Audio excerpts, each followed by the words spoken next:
Hey guys, I'm so glad to be back. This wedding planning has literally sucked all the days and hours and energy. So I'm just glad to be back on your screen. Okay, let's start with a topic that a lot of you guys know about, and then we'll bleed into the heart of today's message. You know vision boards, right?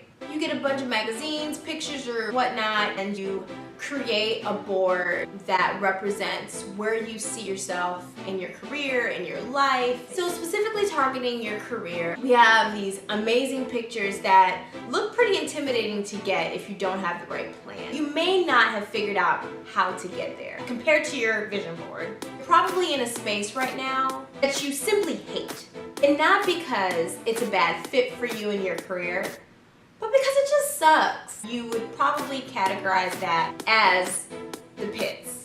The pits of your career journey. I want to give you the secrets to starting from the bottom and winning. Either you're working at a lower tier brand or agency, or you're working at a job that no one has even heard of, working in a field that doesn't align with your major, or you're just working for the money. Today I'm going to give you just 2 steps to get you out of that funk and out of that perspective being in the pits, and help you realize that you're just starting from the bottom, which means that you will eventually get at the top. 1, stop with the excuses. Okay, you hate your job. Okay, it sucks. You don't have to work at a stellar job to reach your vision board goals. 2, at that job you hate so much for the moment, find a skill that aligns with your dream or major. Once you find that skill, and it just has to be something little, once you find something little that you like, feed it by thinking about ways that you can get better and actually practicing that. This will help with references, this will help you get a promotion, this will most definitely help you when you're interviewing for the job that will get you to that vision board goal.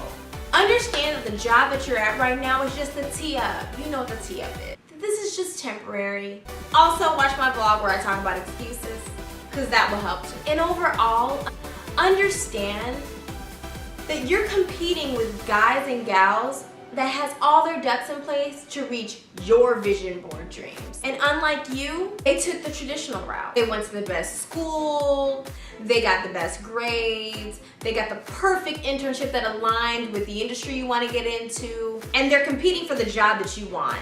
Your dream job. Just because they're big boys doesn't mean that you can't get up to their level. It doesn't mean that you can't compete with them. Because matter of fact, you can. The problem is we set ourselves up to think that because they're big boys, there's no way that we should compete. When in all reality, that should give you even more ammo to compete with them. Your skills that you focused on at the job you hate so much will align with the industry that you're trying to get into and will qualify you for that position. So that's something that you just need to take in consideration when you find yourself working at a job that you hate for the moment. Understand that you can beat them. Case in point, me. I didn't take the traditional route into falling into the dreams of my vision board. I actually took the very untraditional route. Matter of fact, I was so untraditional that I didn't know what I was doing for the first 2 years that I graduated from college. I should have had everything lined up in a row, but I didn't. I had the resources to, but I didn't. So instead of letting myself fail, I first decided to focus on the skills that would translate to a PR position. And after doing that for so long, I built up so many skills that helped me feel comfortable to quit. Understand that your resume is your story. No matter how many industries you tapped into, it's your story to tell. And it's important for you to focus on your vision board goals to help you align those skills and tell a great story. And now I'm not saying that big boy competitors aren't great, because they actually are. Kudos to you if you are that traditional person. But understand that yes, you are going to be competing against them. Just because they have all their ducks in line doesn't mean that you don't have the resources and you don't have the experience to beat them. Anywho guys, I enjoy giving you my advice, and I always give it from the heart and from experience. With love, Trish.